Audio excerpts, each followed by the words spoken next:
If you sell your time for money, maybe you're a consultant, maybe an agency owner, if you sell expertise of any kind, I can almost guarantee that what I'm about to say is going to feel kind of awkward, and that's because you are good at what you do. People get results, clients are happy, and yet growth feels slower than it ever has before. You're constantly explaining yourself. Every new lead feels like you're starting again from zero. And that's not because the market is crowded, although it is. And that's not because people don't value expertise anymore, because they do. And sure, it's very easy to blame AI, but it's because most experts sound the same, look the same, follow the same rules as everybody else in their space. They're posting more content, tweaking their website, trying new platforms, chasing visibility, when the real problem is a lack of authority positioning. You're not positioning yourself as an expert, as an authority in your own category.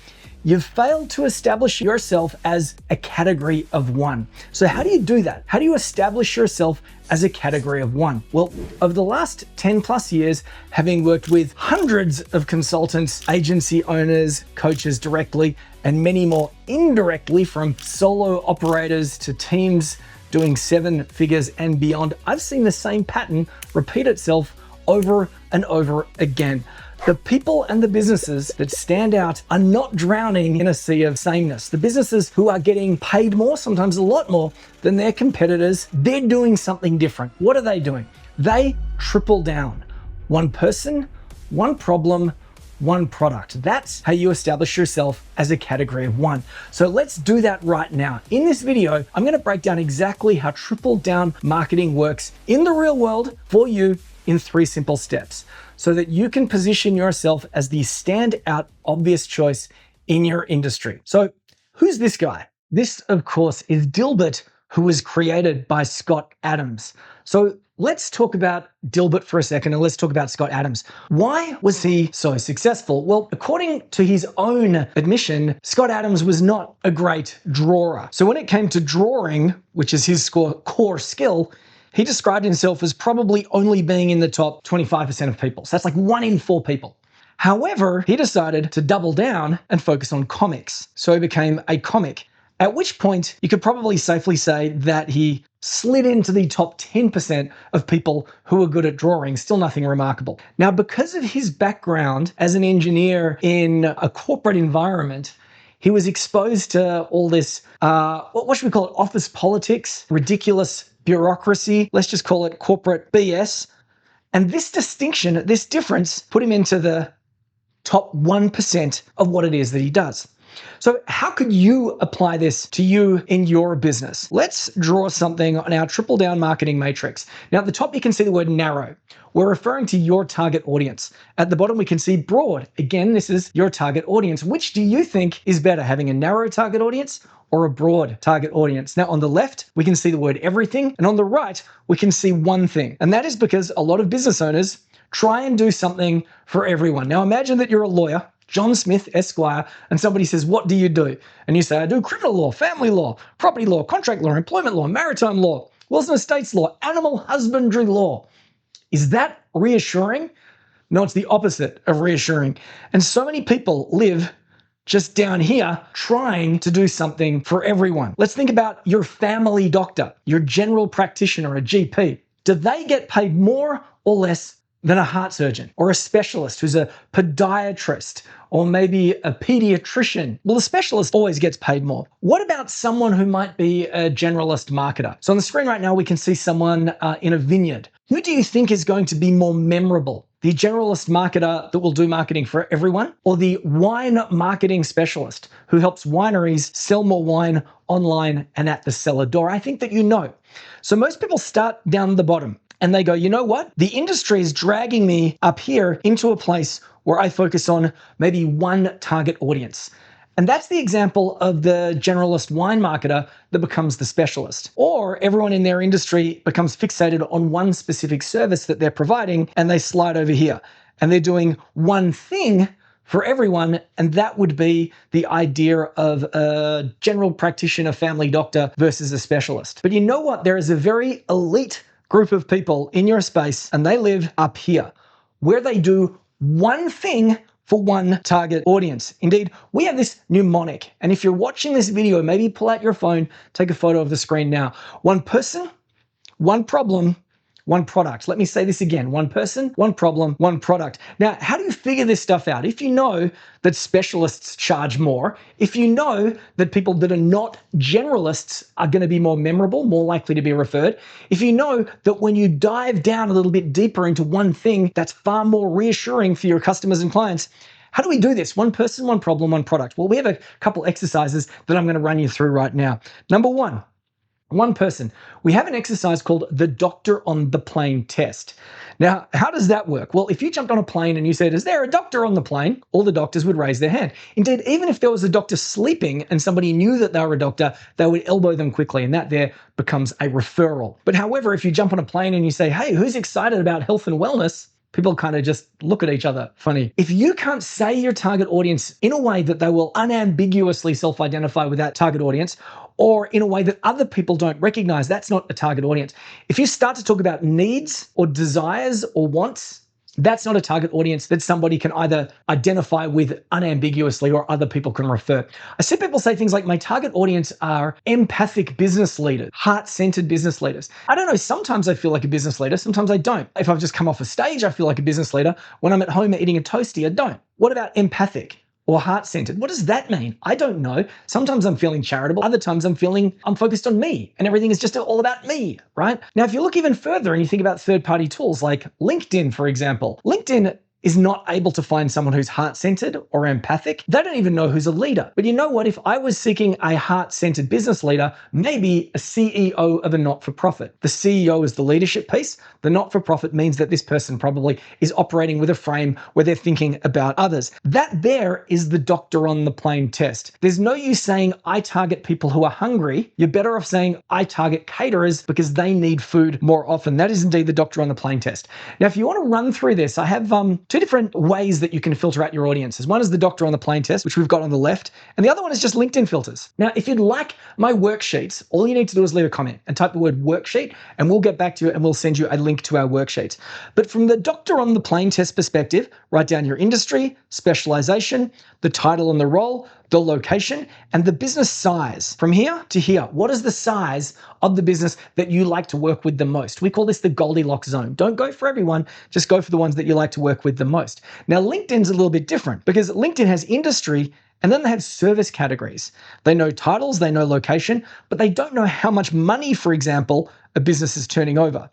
But they do know the size of the staff count, and that's a great place to start. So if that's one person, where do we want to go next? Well, we could go one problem, but I'm actually going to suggest that we jump to one product. We've done one person, now let's do one product. Have you seen this movie before? This here is a movie that starred Michael Keaton, and it was called The Founder. And in this particular scene here, Michael Keaton is meeting the founders, the creators of McDonald's. I think they're called Dick and Mac. These are the two founders of McDonald's. Now, in the movie, he is Ray Kroc. He sells milkshake makers. And he gets a phone call, and this one branch of one soda pop stand says, we need 6. He thinks it's a mistake, and he calls up and he says, why do you need 6? And they say, well, because we've got the demand for 6. And he goes, no, something must be wrong. Every other place is struggling to sell one milkshake maker. This organization wants 6. So he hustles across the states, turns up and says, what's going on? And he meets the brothers from McDonald's. Now, at this particular point, he has an interesting exchange. He looks at the menu and there's only this handful of things on the menu. And he says, that's all you sell? No hot dogs, no barbecue? And Dick McDonald says, the bulk of our sales come from just 3 items: hamburgers, French fries, soft drinks. And Mac McDonald says 87%. Dick says, so we say to ourselves, what the heck are we doing monkeying around with all this other stuff? Why don't we just focus on what sells? This is the opposite of what most people do. If I bring this back to the hypothetical lawyer that does everything, or the generalist family doctor, or the marketer that can service anyone in their neighborhood, in their local vicinity, if you're doing something for everyone, it's really hard to nail down the set of services that they really desire, that they really, really want. Which again is why I have this here. So this here is an example of some rate cards. And what you'll see on the left, you'd really need to squint to see this, but what you see on the left is a maintenance calendar from a gardening company. And you can see that this is broken down into things like turf, annual color, ground cover, shrubs, trees. What's that last one? Hardscape, whatever that is. And then we've got a whole bunch of different things all through this, right? Now, this is a calendar and it runs through all the different things that they're going to do for this particular client throughout the year. But you can bet your bottom dollar that this landscaping company knows how much every single one of these things is going to cost them to deliver, and it becomes the foundation of a rate card. Next to this, actual rate card. And this is an Australian company, and you can see they've got strategy here, they've got web apps, they've got promos, and they have itemized everything. Here's the $1 million question though. Should you share your rates with the public? I believe the answer is no. And the reason why is that you're not selling something where there are hard and fast dollar values attached to what you do. You're not selling a carton of milk or a loaf of bread. What you're selling is going to have different values with different people, which means we need to be able to present our pricing within context. However, for you, it's extremely valuable to work out what are the key products that you can sell within your mix. So once again, I do have a worksheet for this. Leave me a comment if you'd like the worksheet, and we'll make sure that we get this over to you. Now, if you decide to focus on one product, you'll initially notice that there are probably a couple different themes or areas that you service where you look after different people. And within those themes, there'll be different things that you do. Something like this, like the gardening company, or indeed even like that digital marketing company that I showed you. This is perfectly normal and it's a good thing, because once you do that, you are able to then distill what you do down into themes based on outcomes. So in our world, these are our themes. We help people with authority positioning. You can see it here, we're doing it in this video. We help people craft offers that help people say yes faster. We help people generate leads. And if you look at these three things, these are the big headaches of our target audience. It might feel like you lack authority. It might feel that you're invisible. It might feel that other people in your industry that are less deserving are getting all the attention. Or maybe you are getting attention, but everybody wants a discount because you're falling into a category of everyone rather than a category of one, which means that people are only going to hire you based on price. You've commoditized your business. Imagine this, right? I've got two bits of coal, one in my left hand and one in my right hand. These are identical bits of coal. These are commodities. Which one would you buy? You're obviously going to buy the cheapest one. And that's what I mean when I say there's a danger that you commoditize what it is that you do. It's a fast path to the cheapest option. You become the cheapest option, and that's not what you want. So authority is obviously a big challenge. Offers is attached to authority, because if you are doing something for everyone, it's very hard to be clear about what it is that you do. It's very difficult to price what you do. And you end up getting caught in something that we call black art quoting. And that's when you meet with a client, you have a conversation, they tell you what they need, and you go, and you you test the breeze and you go, you know what? I think I can charge them this, but however, I only need this. So I'm going to charge them this because I don't want to seem too cheap, but then I really need the work. So I'm going to charge this. That's the way to run a business. Absolutely not. The third one is leads. If you're not getting inbound attention, it's really hard to run a business consistently.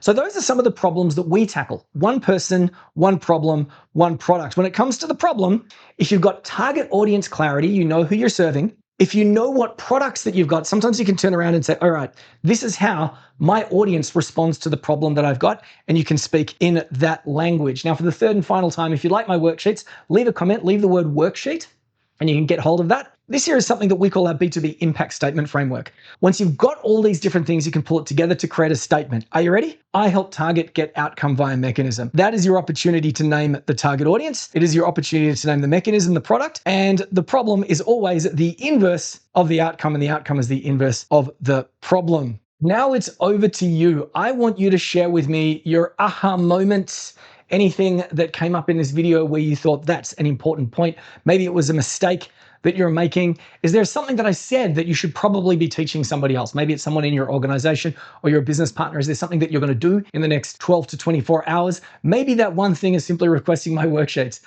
But I would like to hear from you. Out of everything that I've said, what were your aha moments? What will you teach others? What will you do, implement in the next 24 hours? If you like this video, check out my channel and we will dive deeper into one of the elements that we talked about today.